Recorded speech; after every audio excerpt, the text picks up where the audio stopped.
It was a typical late autumn evening, and Sarah was enjoying a quiet night at home. The wind howled outside her small cottage, rattling the windows as leaves skittered across the ground. She sipped her tea, wrapped in a cozy blanket, and decided to finish the novel she had. As Sarah turned the pages, she noticed a cold draft drifting through the room. Puzzled, she checked the windows and doors, but everything was securely shut.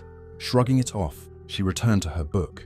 The draft persisted, however, accompanied by a faint whispering sound that seemed to come from nowhere. The whispering grew louder, becoming distinct words that sent shivers down Sarah's spine. "Sarah, help me!"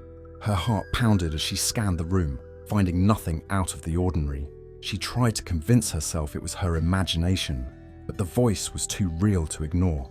Sarah's unease deepened as the whispering continued, now joined by soft, ghostly footsteps. She stood up, clutching her blanket, and slowly walked around the room, trying to locate the source. Each step she took seemed to be mirrored by another invisible presence. Her reflection in the mirror seemed slightly off, as if someone else was standing behind her. Suddenly, the footsteps stopped, and the room fell silent. Sarah felt a cold hand on her shoulder. She spun around, but no one was there.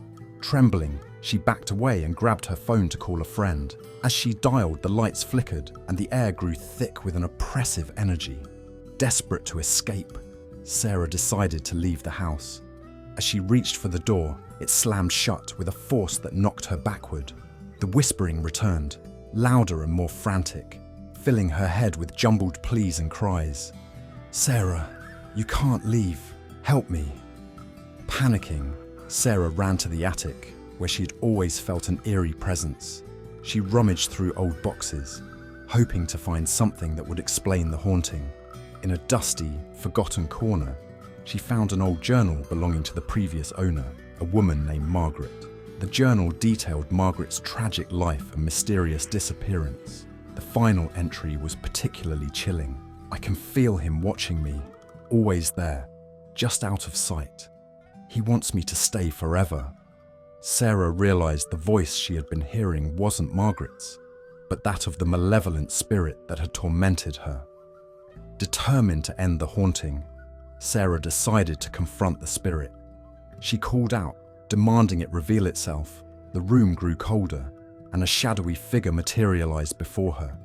It was a gaunt, hollow-eyed man, his face twisted with rage and sorrow. "You cannot leave," he hissed. "You belong to me now."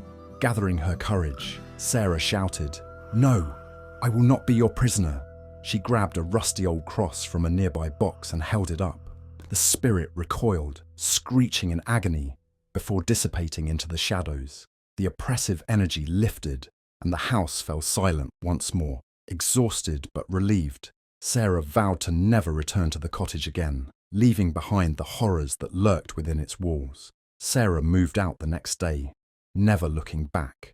The cottage remained abandoned, a silent witness to the terror that had once gripped it. But sometimes, on cold autumn nights, passers-by claim to hear faint whispers and the sound of footsteps, as if the unseen guest is still searching for a new soul to claim.